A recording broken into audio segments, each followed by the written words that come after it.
नमस्कार, मैं गुड़िया शाह। गुड मॉर्निंग स्टडी में आपका स्वागत है।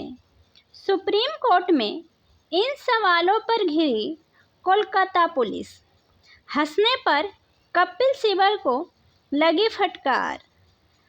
अब खबर विस्तार से। कोलकाता में ट्रेनी डॉक्टर के साथ दुष्कर्म और हत्या के मामले में सुप्रीम कोर्ट ने गुरुवार अर्थात 22 अगस्त को दूसरी बार सुनवाई की। इस दौरान अननेचुरल डेथ और पोस्टमार्टम के समय को लेकर और केस डायरी के साथ छेड़छाड़ को लेकर कोलकाता पुलिस पर कई सवाल खड़े किए गए। देश के जाने माने वकील कपिल सिब्बल पश्चिम बंगाल सरकार का पक्ष रख रहे थे, लेकिन उन्हें भी फटकार सुननी पड़ी। इसके अलावा सुप्रीम कोर्ट ने उनसे कहा कि अगली सुनवाई के दौरान कोलकाता पुलिस के किसी जिम्मेदार अधिकारी को साथ लेकर आए जो साफ जवाब दे सके। यहाँ हम बात बता रहे हैं कि किन सवालों पर कोलकाता पुलिस संदेह के घेरे में नजर आई। सीबीआई के आरोप। सीजेआई ने मेडिकल एग्जामिनेशन रिपोर्ट मांगी तो सीबीआई ने कहा, हमारी समस्या ये है कि हादसे के 5 दिन बाद हमें जांच मिली। इस दौरान घटना स्थल को नुकसान पहुंचाया गया, सबूत मिटाए गए। पीड़िता की मृत्यु के बाद एफआईआर दर्ज हुई। डॉक्टर के दबाव में क्राइम सीन की वीडियोग्राफी हुई। सॉलिसिटर जनरल ने कहा कि इस मामले में 2023 में एक व्यक्ति ने शिकायत दर्ज कराई थी, इसे नजरअंदाज नहीं किया जा सकता। इस पर कपिल सिब्बल ने शिकायत की कॉपी मांगी, हालांकि उनके पास इस बारे में कोई ठोस जवाब नहीं था। 12 घंटे बाद क्यों सील हुआ क्राइम सीन, आइए जानते हैं। सुनवाई के दौरान पूछा गया कि केस डायरी में मौत का समय सुबह 10:10 लिखा गया है, लेकिन क्राइम सीन रात 11 बजे तक सील नहीं हुआ था। पुलिस क्या कर रही थी? कपिल सिब्बल ने जवाब में टाइमलाइन सामने रखने की बात कही। सुप्रीम कोर्ट ने कहा कि हम आपके रिकॉर्ड देख रहे हैं, यह अननेचुरल डेथ नहीं थी। अगर ऐसा था तो पोस्टमार्टम की क्या ज़रूरत? कोर्ट ने पोस्टमार्टम का समय पूछा तो सिब्बल ने शाम 6-7 के बीच बताया और कहा कि अननेचुरल डेथ का मामला दोपहर 1:45 दर्ज किया गया था। सुप्रीम कोर्ट ने कहा कि अननेचुरल डेथ के रजिस्ट्रेशन से पहले पोस्टमार्टम होता है।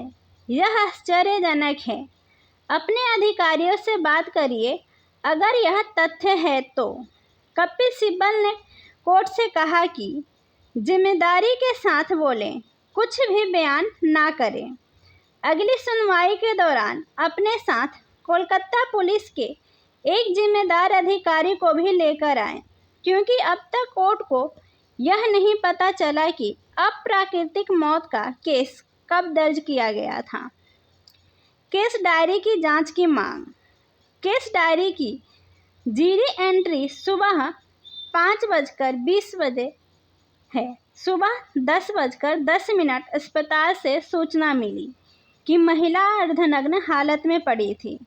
जब पोस्टमार्टम और अननेचुरल डेथ का समय साफ नहीं हो सका तो कोर्ट ने कहा कि सीबीआई को इस डायरी की जांच करनी चाहिए और यह पता लगाना चाहिए कि क्या इसमें कुछ पन्ने बाद में जोड़े गए हैं। इसके साथ ही कोलकाता पुलिस की तरफ से जांच करने वाली महिला एएसपी की भूमिका पर भी सवाल खड़े किए। जस्टिस पारदीवाला ने पूछा कि उन्होंने इस तरह के काम क्यों किया। हंसने पर कपिल सिब्बल को फटकार। पोस्टमार्टम और अननेचुरल डेथ की एंट्री को लेकर तुषार मेहता अपनी बात रख रहे थे। उन्होंने कहा कि एफआईआर अस्पताल की तरफ से दर्ज नहीं कराई गई, बल्कि पीड़िता के पिता की मिन्नतों के बाद दर्ज की गई। सिब्बल ने हंसते हुए उनके सवाल का जवाब दिया तो एसजी ने कहा कि किसी की मौत हुई है, उस मामले की सुनवाई चल रही है, आप हंस कैसे सकते हैं? किसी की गरिमा का सवाल है। लंच के लिए सुनवाई रोकने से पहले कोर्ट ने कहा कि अब तक यह स्पष्ट नहीं है कि अब प्राकृतिक मौत का मामला कब दर्ज किया गया। पहली सुनवाई में भी लगाई थी फटकार। इससे पहले सुनवाई में मंगलवार को सुप्रीम कोर्ट ने प्राथमिकी दर्ज करने में देरी को लेकर पश्चिम बंगाल सरकार को फटकार लगाई थी। मामले में स्वतः संज्ञान लेते हुए सुप्रीम कोर्ट ने कहा था कि यह घटना पूरे भारत में चिकित्सकों की सुरक्षा के संबंध में व्यवस्थागत मुद्दे को उठाती है। चीफ जस्टिस डीवाई चंद्रचूड़ की अध्यक्षता वाली पीठ ने कहा था कि अगर महिलाएं काम पर नहीं जा पा रही हैं और काम करने की स्थितियां सुरक्षित नहीं हैं, तो हम उन्हें समानता से वंचित कर रहे हैं। सुप्रीम कोर्ट ने पूछा था कि अस्पताल के अधिकारी क्या कर रहे हैं। चीफ जस्टिस की अध्यक्षता वाली बेंच ने कहा था, ऐसा लगता है कि अपराध का पता सुबह सुबह ही चल गया था, लेकिन मेडिकल कॉलेज के प्रिंसिपल ने इसे आत्महत्या बनाने की कोशिश की। अदालत ने कोलकाता पुलिस को भी फटकार लगाई और पूछा कि हजारों लोगों की भीड़ आरजी कर मेडिकल कॉलेज में कैसे घुस गई। उसने पूछा कि जब आरजी कर अस्पताल के प्रिंसिपल का आचरण जांच के घेरे में है, तो उन्हें कैसे तुरंत किसी दूसरे कॉलेज में नियुक्त कर दिया गया। ऐसी ही अन्य खबरों की जानकारी के लिए हमारे चैनल पर बने रहें। धन्यवाद।